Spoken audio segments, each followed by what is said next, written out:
can't necessarily do that because we don't have that knowledge. Who are the people that will represent us, or is at that level to be able to have a voice like the rest of the world? The government, I saw ministers of government from China, from Japan, from everywhere on those committees. Our government collectively, CARICOM, needs to work together to put up persons who are qualified to those committees. We have signed on to the convention. That means we have a voice, we have a vote, and it must be important. You saying it's so important to the Olympics. Pull him if we're not getting what we want. Pull Richard Thompson if we're not getting what we want. Because we have to advocate, we have to negotiate. Unless we have a vote, unless we do work, we will never, never be well represented.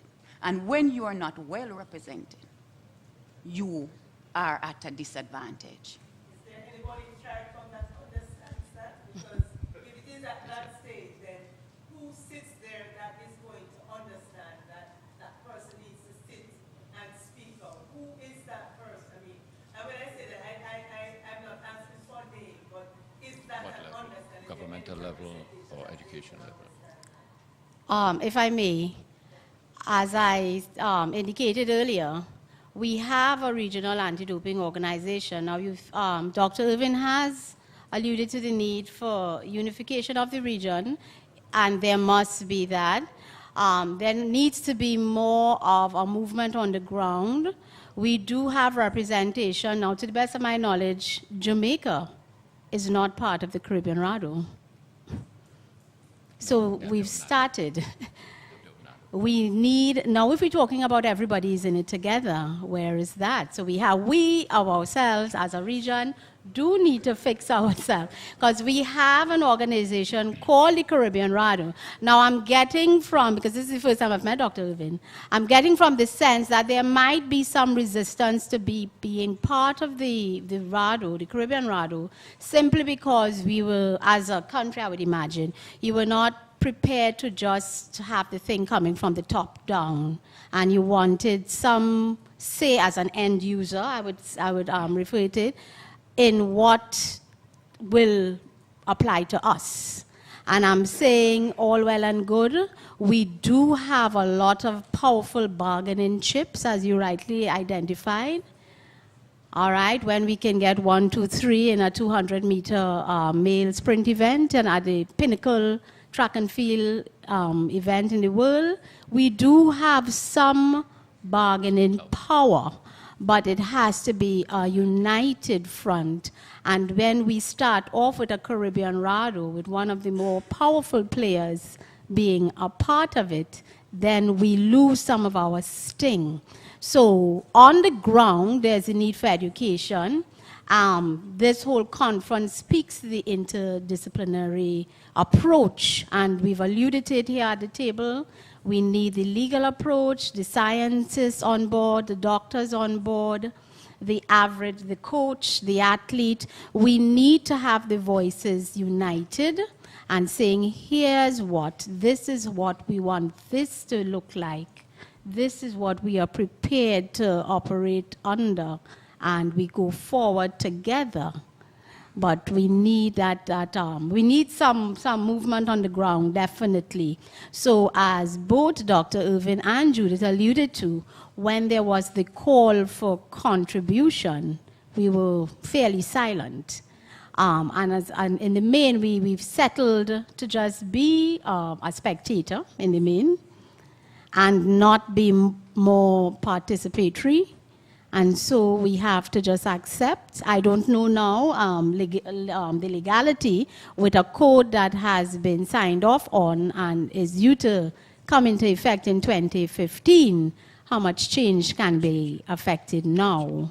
But nothing is cast in stone ever, because the original code was 2009 and there's been a need to revise it. So revision is possible. How do you generate that revision, cause the need for the revision, is it depends on how we come together and move forward. So definitely we can have a voice, but who decides who speaks? You know, so is it Jamaica? Is it Trinidad? Is it Bahamas? Is it the people within the funds? Where does the middle, where do we find the middle ground? And even in institutions, we find it difficult to unite, so that we will have a strong voice if we are united. Yeah, two quick questions. Minister Johnson, track and field coach. I think across the wide spectrum of sports are being injured at a fun and moderate. All right, and there's talk about steroid being used in the rehabilitation of injured individuals. Is that time factor given so that the athlete could, because sports has become so commercialized, everybody wants, I mean, you take into consideration as a Powell concept being injured, you take away Tyson here and his injury, and everybody was talking about how quick he was able to come back and things like that. Is that time factor given to the athlete so that they can rehabilitate properly? Or is, as was mentioned, can they be tested across the board at any given time? That's my first question. The second question is, how serious is WADA in eradicating doping from the sport?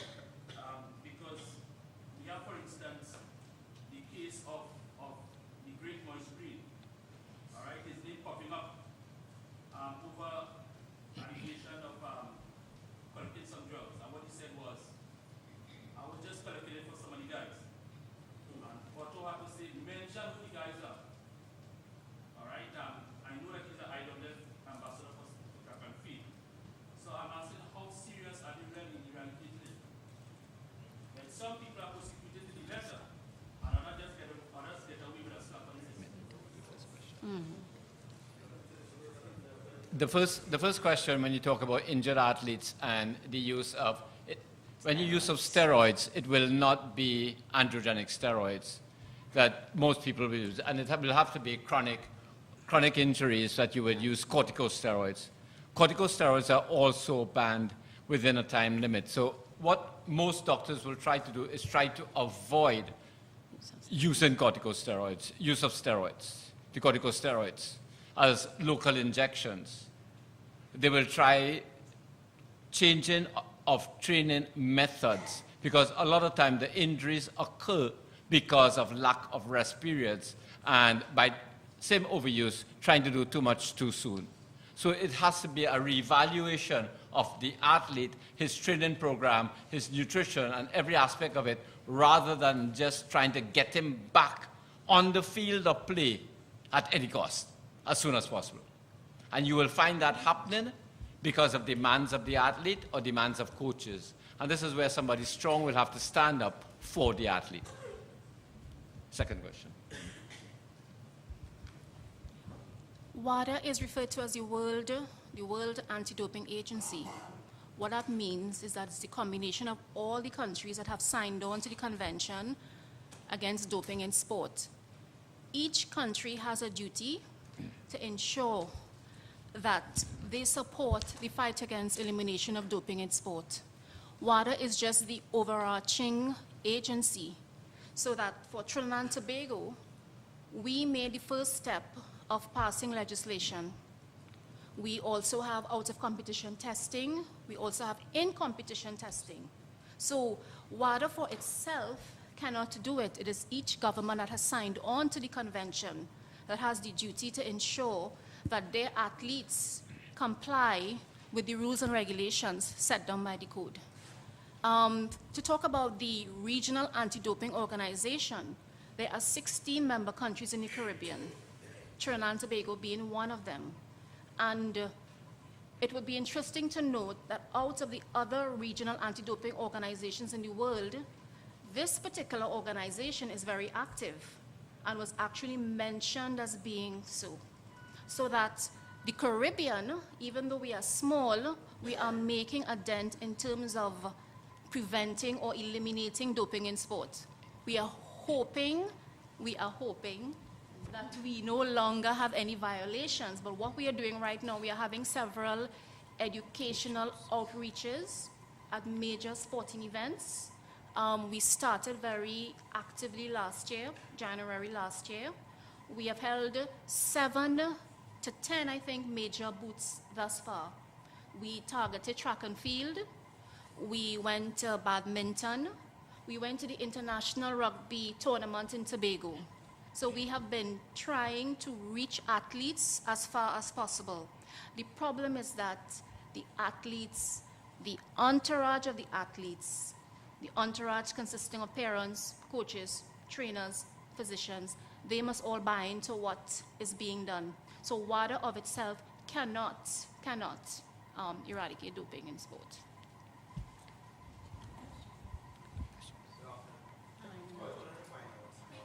Is it the responsibility of WADA, NADOs, IRADOs to approve supplements? Let's say they have approved this or something. It's interesting that you said that this year they have a cold medicine. So if you have a cold, you take Sudafed, take cold medicine.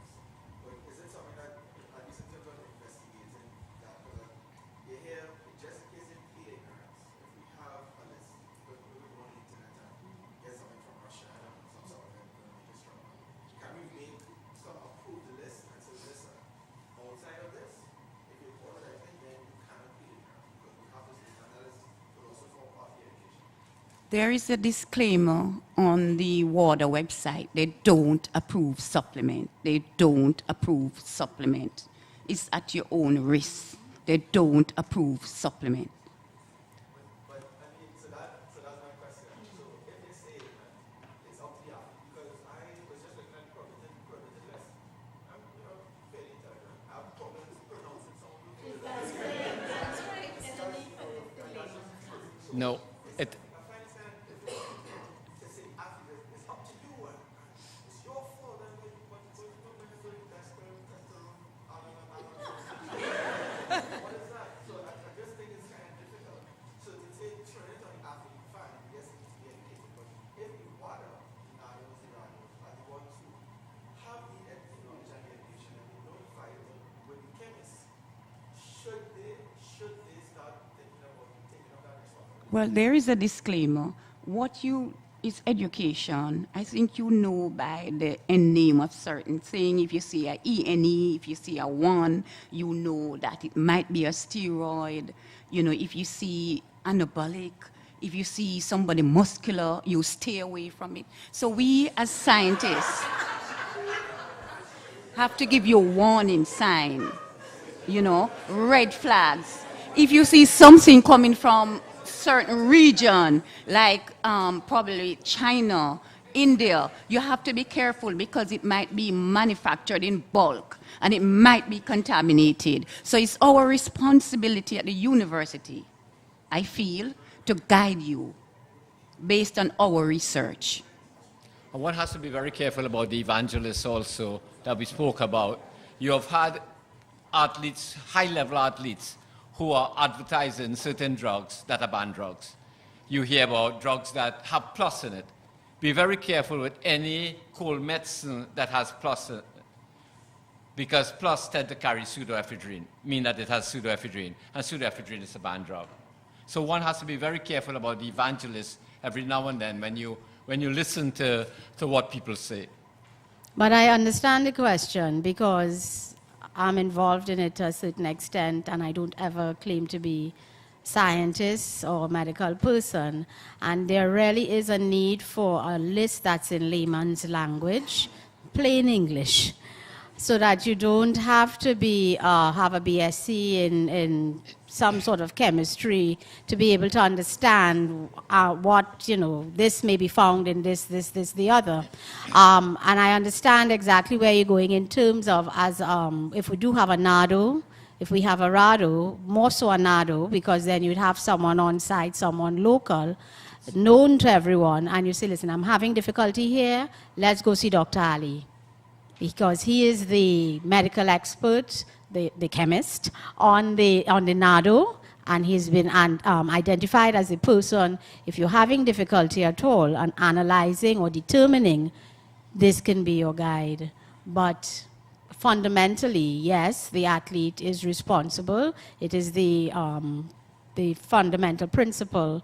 You, in the education drive, you are responsible for what gets into your system. But yes, we would need, the average lay person would need help with that list. It really is a little unnerving. Yes, I was just wondering whether you could help us with a research agenda. For example, we do have a department, a school of pharmacy, and a pharmacology unit, and as well as many other departments that may be relevant. So I was wondering if we could hear what a research agenda in this area would look like.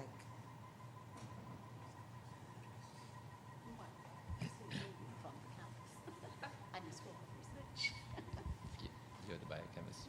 Oh, I'm the biochemist. Yes, a research addendum, basic red flags. Culture, I think I would start with culture and attitude.